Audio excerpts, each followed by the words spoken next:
Hello, it's Paul here, and somehow I managed to craft myself a hat using an old technique known in the English world as Nalbinding, which comes from, I'm going to guess, the Danes and the Scandinavians.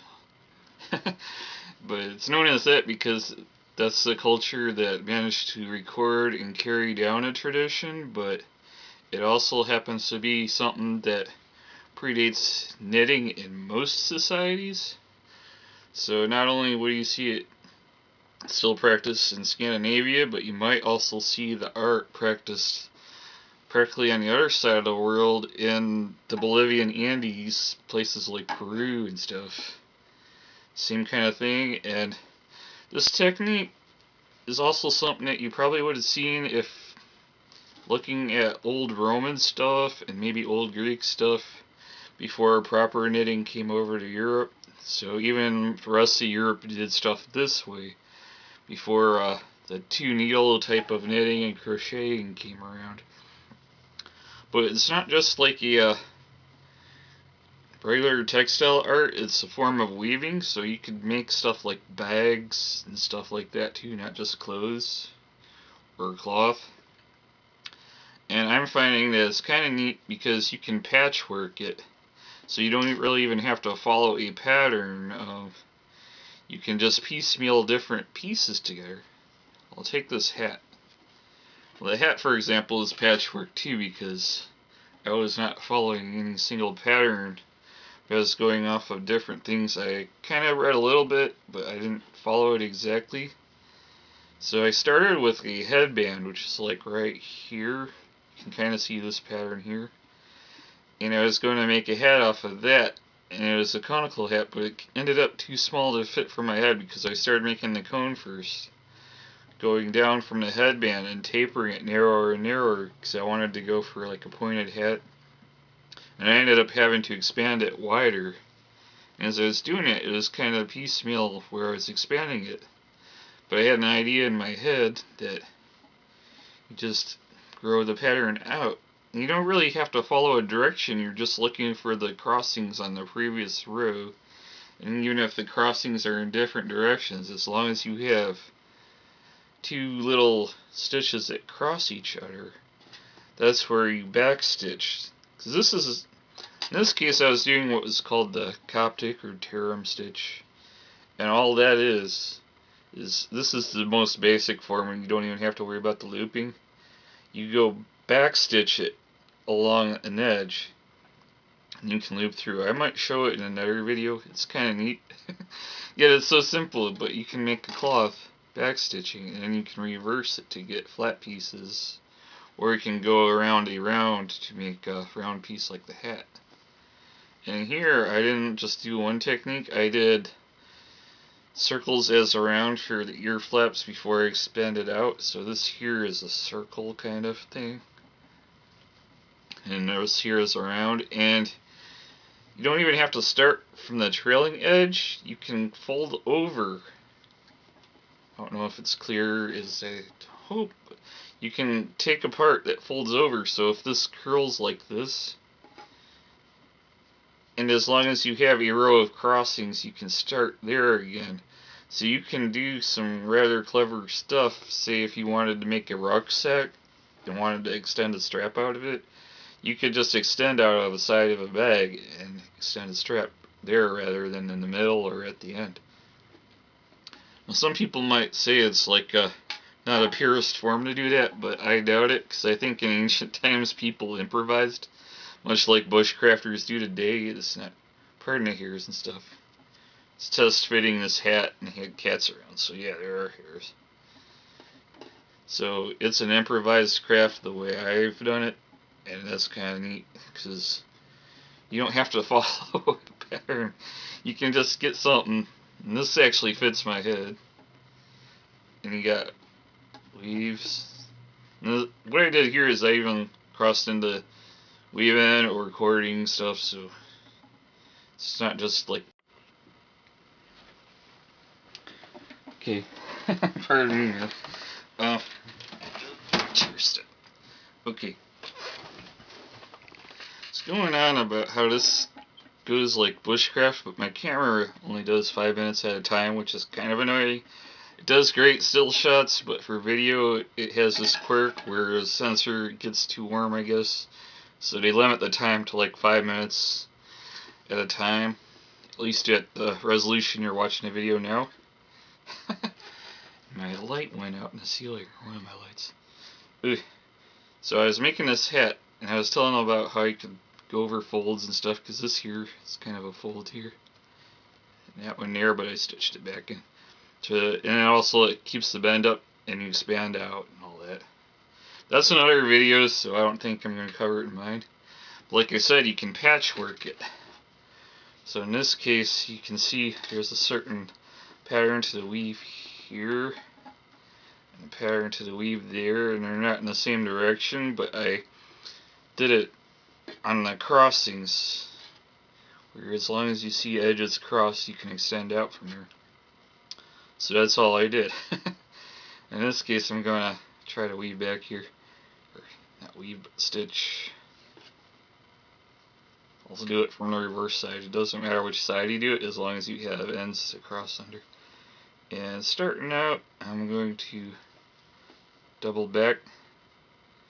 Like I said, this is more like a weaving craft than just a knitting or a textile type craft. Although it can do that, well, you can do this with not just yarn, but cordage. There's people that make floats or keychains or whatever.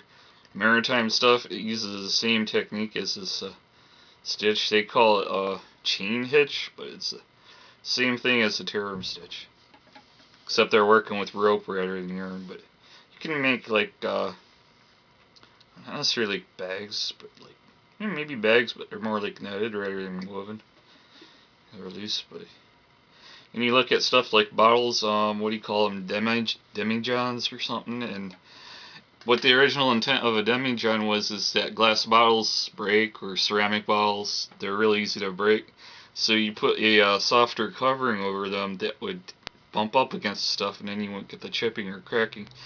And so in the Middle East they put woven stuff over containers, and it followed up in the room and all that stuff, so Europe has it too. And you know, somewhere from Central Asia or North Africa is where like the proper knitting techniques came, so this predates the other technique. So I guess it's called the Coptic stitch because what was it, the Copts in Egypt and stuff did that before knitting came over.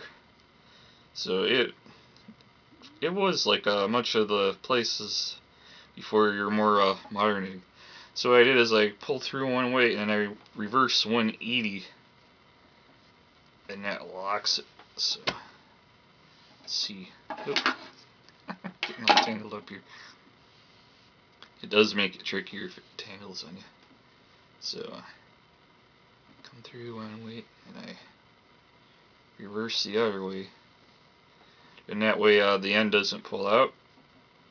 So now it's not going to pull out easy because I reversed. If I went straight, it would pull out really easy. So just reverse it, and then I can go from here in the corner. I hope my 5 minutes doesn't run out too fast. You just gotta weave all the way through. I'm going to double back just to get a start in the corner.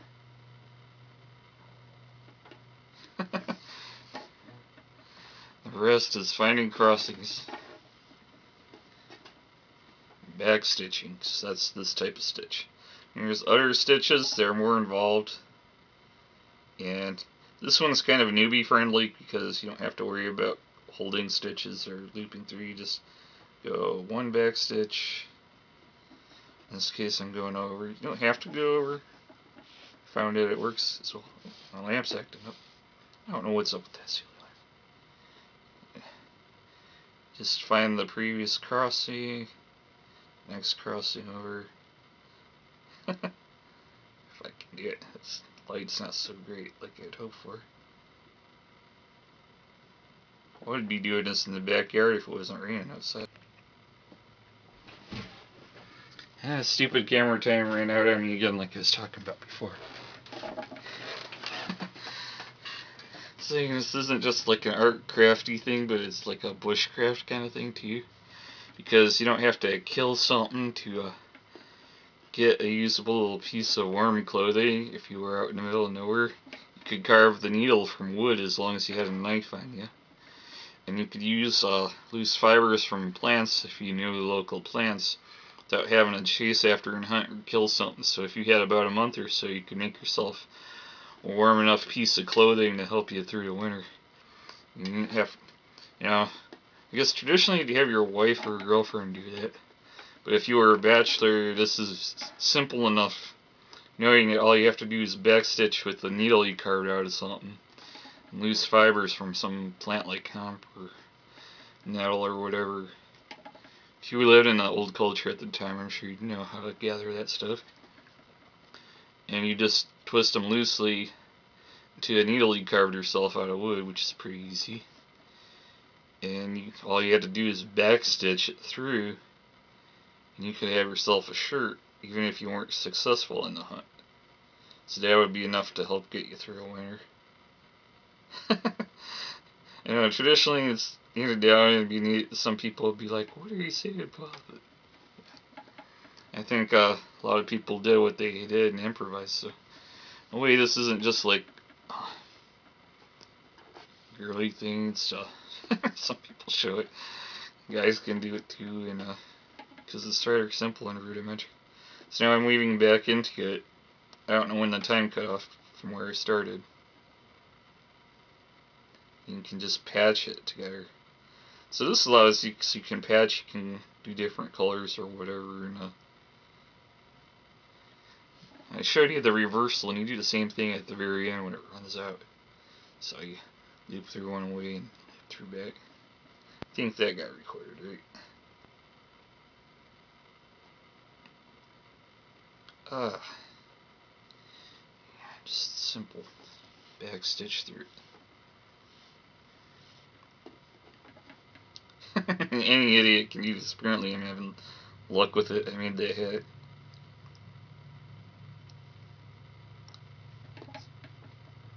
I know there's more high art forms with the other stitches. This is my lowbrow approach, but it's effective enough. Put that through there.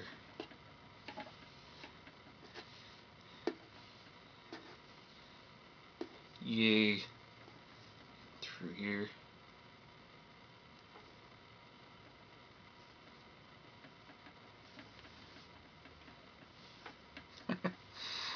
So it's really easy, just go through crossings. Now that I'm in the corner, I can weave back again. And it will start filling in this area. So I do it repeatedly.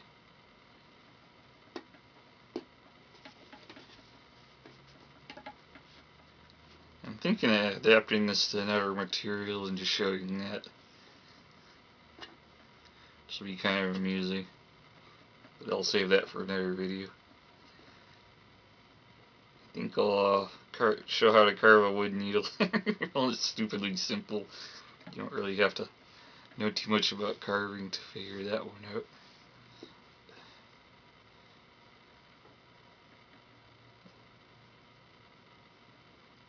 I'll show how to recycle some stuff to do a hybrid craft based on old ancient craft. Should be music, I guess.